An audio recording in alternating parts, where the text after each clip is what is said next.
Is anything in life free? See, y'all mad about $5. Y'all see that? What's your name? Cameron. Cameron? Yeah. Everybody say, what's up, Cameron? Cameron, let's go. First answer is? National Nuclear Security Administration. That's one. Let's go. Judge. Judge, that's two. Dedication. Dedication, that's three. Barack Obama, that's four. That's five, my man. There you go.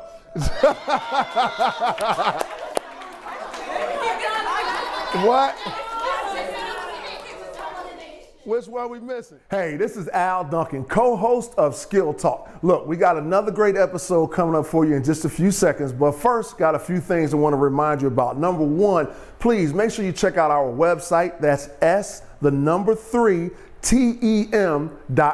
S3TEM.com. That stands for Soft Skills for STEM. Now, while you're on the website, the second thing you need to do is make sure you sign up for our mailing list. That way you never miss an episode, and you also get to take advantage of all the new free resources on soft skills training that we're going to have for you. And the final thing is, make sure you check out our Success Lab. That's where you can find all of the activity sheets that go along with the Skill Talk episodes. And you also find some videos of our live events, some of the archives, okay? So I'll tell you what, enjoy the episode. See you soon.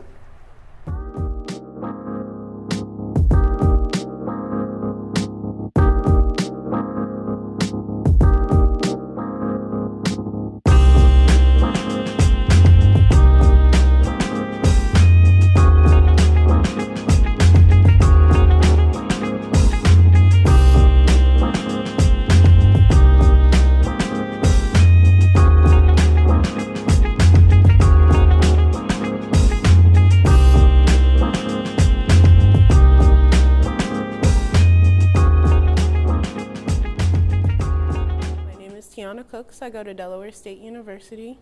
The best thing I liked about this seminar is that it wasn't like any other seminar. It was very engaging. It made me want to stay a lot longer than it was supposed to be. And I felt like I had a chance to really connect with the people that were doing the seminar, and they really gave information that was very informative to me. Hi, my name is Simone Johnson. I go to Delaware State University. I'm an engineering physics major with a concentration in optics. And one thing I really enjoyed about this seminar was learning more about how to present myself in the interview and what to focus on going into the interview, like my strengths, weaknesses, and things that I can benefit the company that I have. Hi, welcome to a special episode of Skill Talk. We're on location at Delaware State University, where we're trying to make a mark on the world with them. My name's Michelle Lee, the founder of Soft Skills for STEM, and of course my co-host, Al Duncan. That's right. What's going on? I'm excited. We're on location, like she said, Delaware State University. We had a nice attendance here. Had a lot of fun. Students just left. Some students didn't want to leave. Right, so we're all excited and glad to be on our National Soft Skills for STEM tour. We got another great episode for you today. So, Doc, what you want to talk about today? Well, Al, let's talk about the seminar that we just hosted. Okay, let's talk about it. You should have been here. Okay, it was open to everybody, but since you weren't, we'll talk about it a little bit. Well, I guess just to give a rundown. Okay. I first, opened it up talking about the Soft Skills for STEM program. That's right. The 3 tiers that we have, which is the national tour that we're just doing here. That's right. Going around to a lot of HBCU schools, raising the awareness about soft skills. The third annual workshop that will be hosted in Atlanta, Georgia. You better come. Yes, it's going to be a lot of fun. Lessons Learned workshop, and as well as the Success Lab, where we're now doing Skill Talk, which is part of the Success Lab, where we provide a platform for students to practice their soft skills. That's right. We even had one young lady talk about she wants to be able to use this with high school and middle school students, so that got me fired up. Yes. So in your seminar today, you actually touched on several things about soft skills. Okay. The top reasons people don't get hired. We talked about that a little bit, and even before that, I had to mess with them a little bit. They couldn't remember what NNSA stood for. the National Nuclear Security Administration, and we got associations, and the words were all out of order and everything. So we had a lot of fun with them, but of course, we want to focus on the education part, but we like to do it using what we call edutainment. So yeah, we talked about ways they can get hired, fired, things of that nature. So you had something in particular that stood out? The part that I think is a theme through all is excuses. Oh, yes. I don't like excuses. Excuses. So making too many excuses. Making too many excuses. I'll give you a Duncan nugget right from the very beginning. You can make an excuse or you can make a way, but you can't do both. Not possible. And another thing too that we like to emphasize is personal branding. Mm-hmm. Yes, absolutely. So poor personal branding can be a reason why a person doesn't get hired. That's one of the main reasons that people don't get hired is because of your personal brand. A lot of times you get people that have the same background, they're from the same school, they have similar GPAs, they have similar majors, and what begins to break the tie and separate them from each other are their personal brand. No different than Walmart, Target, or Nike. They all make shoes, but what separates them is their personal brand, and each brand represents something different. So we like to drive that point home for students, let them know you have a personal brand as well, and that is what's going to separate you from other people that are also trying to get the job. Okay. So then the next tier that you went down was top reasons people get fired. So why they don't get hired, now they're getting fired. That's right. Okay. So what came to me, especially with STEM students, falsifying, you said company records? That's a big one. But with STEM students, and I know what's big with research is ethics and falsifying data, especially in research. So that's very important. It is important, and it drives me nuts because I can't tell you how many times I myself have been trying to do some research on soft skills or something so that I can present to someone else. And I'm going back finding a study, and I remember one time I was looking for this study, and I was trying to find out where the study came from. And I could never find out where it came from. I could never get the thing verified. So the study was cited in all these different papers, and I kept trying to go back further and further and further. And eventually I realized, I even went to the Library of Congress. I called them on the phone. They have a service where they'll help you do the research for you. And you know what? I could never find this paper, and they finally came to the conclusion that the paper didn't exist. So falsifying company records, falsifying your data, or making up experiments that didn't exist, or saying you had things that you did that you really didn't really do, guaranteed way to get you fired and guaranteed way to practically kill your personal brand. So you got to be very careful about that, especially in the world of STEM. I agree. Yes, and then also lying on your resume. Yes, we will find out sooner or later. Now, you might get away with getting a job at first. You might even become an entry-level employee. But if you think you're going to progress through the company and reach the upper levels of management, or upper levels of administration or whatever, without getting found out, you're wrong. People find out nowadays. It's very easy. People do extra research. Eventually, somebody's going to find out that you've lied on your resume. So just because you want to make something look professional, or you want to word something in a good manner, that's great. But that doesn't mean you lie about your resume. And of course, the biggest one is lying about having a degree that you do not have. You can recheck the news, you can check Google. We see these stories come up all the time. Not cool. Guaranteed it's going to get you fired.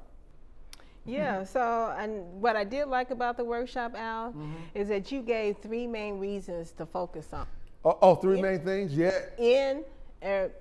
3 main things to focus on in an interview. You want to recap those? Yeah, sure. So here's the problem. In an interview, when you're getting prepared for an interview, people say you got to practice the questions. And I need to, oh my God, what question are they going to ask me? I need to get my resume together. I need to make sure I look right. And so what happens is the interview experience itself begins to become overwhelming because you got so many things to work to focus on. And so what I like to tell students in particular, undergraduate students in particular, and that is there's only 3 things they're looking for in an interview. I don't care what kind of interview it is. If it's for an internship, scholarship, undergraduate, trying to get into graduate school or something like that, there's only 3 main things they're focused on. Number 1 is they're looking at your strengths. What are you good at? What do you do? What do you bring to the table? The other thing is, what are your weaknesses? What can't you do? What things could come up that might keep you from being a good fit here, or what might keep you from being able to do the job that we want to hire you for? And the third thing is your potential. And that is, if we hire you, can we imagine you working here and being successful? And how much room for growth do you have? Those things are very important. Employers are always focused on those things. And those are the three main things, regardless of the type of question it may be, regardless of what you might be trying to prepare for. Just keep in mind, if you know your strengths and you can identify them and give examples of how you actually have those strengths, if you can explain how you can manage your weaknesses, and remember in another episode of Skill Talk, we actually talked about answering that question, how do you manage your weaknesses, okay? So what weaknesses do you have? And so if you understand that and you understand how to sell yourself, that is, help the person create a clear picture of you being able to work here and fit in good here, or being able to attend this particular institution and being a student that's going to help move the institution forward as well, then more than likely you're going to get the spot that you're looking for. Yes, and in the seminar, the workshop today, students express, well, I don't know what questions they're going to ask. Right. And you never know what questions you're going to ask. But if you focus on those three main topics, then you should do well in the interview. I think so, because all those questions always push you back towards, no matter what type of question they're asking, even if you think it's a gotcha question, they're really trying to see who you are, what you have to offer, and what potential liabilities might come up from hiring you or allowing you to attend that particular institution. Yes. And so you gave a lots of Duncan Nuggets. Yeah, I was in Duncan Nugget mode today. I gave out a lot of Duncan Nuggets. And I think it's Duncan Nugget number 208. Okay. Somebody else's. Never let somebody else's mess get in the way of your success. That's very important. Never let someone else's mess get in the way of your success. There's always haters. There's always doubters. There's always somebody trying to cause you a problem, but you can't let their mess get in the way of your success. And also, especially for young people, you cannot allow family members, your other friends, and people that are around you that have issues going on in their life, regardless of what they may be, get in the way of what you're trying to accomplish. You know, I shared with the students earlier today that my father at that particular time was addicted to crack cocaine.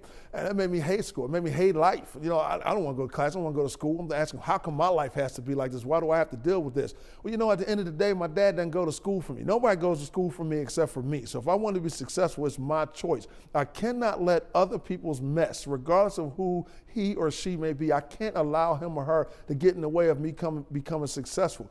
Doesn't mean they don't have an impact on you. Doesn't mean things don't frustrate you or make you upset. But you don't find anybody, we don't live in silos. We don't live in a vacuum. Everybody has to deal with other people's mess. And successful people refuse to allow those things to get in the way of them becoming successful. And I think I just don't take on other people's problems. Yeah, you can't. I might listen to them, I compartmentalize them, and I keep on moving. That's right. It doesn't mean you don't help them, but if you can't bring them up, don't let them bring you down. That's correct. Yeah. So that one kind of stuck out to you? It did. Okay. The one I always like is failure is only permanent if you quit. That's Duncan Nugget number 21. Failure is only permanent if you quit. If you keep grinding, eventually you will become successful. Nobody gets this stuff right all the time. I don't know any great person, any successful person who has gotten everything correct. You never will, you never won't. And if you're the type of person who's always successful, you're always getting everything right, I usually tell you that you ain't trying hard enough. That means there's something you're not reaching for, something you're not trying to accomplish that could be taking you to another level, because nobody should be succeeding all the time, every time. That's true. And Al, I think we're going to wrap this up, and I'm going to leave it with your $1 million question. There it is. $1 million question. How many excuses have you made today? I hope none. You know, wait a minute, hold on. I got to show him one time. I said I was going to do this. Look, I gave him the purple socks today, too. You see that? Boom. I was coordinated. I was, okay? So anyway, Doc, we had fun. We had a great, we'll give a couple people a shout out here at Delaware State University. Of course, thanks. Who are we going to thank? I'd like to thank Ms. Jacqueline Jones for coordinating this whole activity. Also, Dr. Bakari. Dr. Bakari, yes. And Tiana Cooks. Tiana Cooks, a student, helped us out a lot. You never know who's going to help you out. She helped us. You know what I mean? Yes, and she stayed around. She was one of the students who had a lot of questions, and we appreciate that. And, you know, look forward to coming back again soon and working with her in the future. Yes. Yep. So thanks for tuning in to this special episode Okay. of Skill Talk at Delaware State University. Yeah. We know what we're going to talk about next time. We do, but you don't. If you want to find out, like we always say, you got to tune into the next episode of Skill Talk. We look forward to seeing you then. Until next time, on behalf of Dr. Michelle B. Lee, my name is Al Duncan. Until next time, be safe, be well, and be blessed. Duncan Nuggets. Boom. $1 million question. How many what? How many excuses have you made today? That's my question. I ask myself that every day. Because at the end of the day, we can always find an excuse. We can always find an excuse, right? Oh, she's mad. Did she told you that? Uh-huh. I tell people a lot of times, when I come to schools, I'm not trying to tell you a whole bunch of new stuff. I'm trying to try to tell you that the stuff they've been telling you is exactly right. You feel me? I'm always like, how many excuses you gonna make today, Al Duncan? I gotta ask myself every day. I'm an entrepreneur, successful businessman. I've been doing this for years. And you know what? Even me, I come up with excuses every day. There's a big poster hanging on my wall. It says, $1 million question. How many excuses have you made today? Period. I don't make excuses to the best of my ability. If I catch myself making one, I challenge myself. You know why? Because you can make an excuse or you can make a way. But you can't do both. In other words, something is a problem and something needs to get fixed. I can either make an excuse about what's going on or I can make a way to deal with what's going on. But I can't do both. It didn't work that way. Y'all feel me? Okay, good.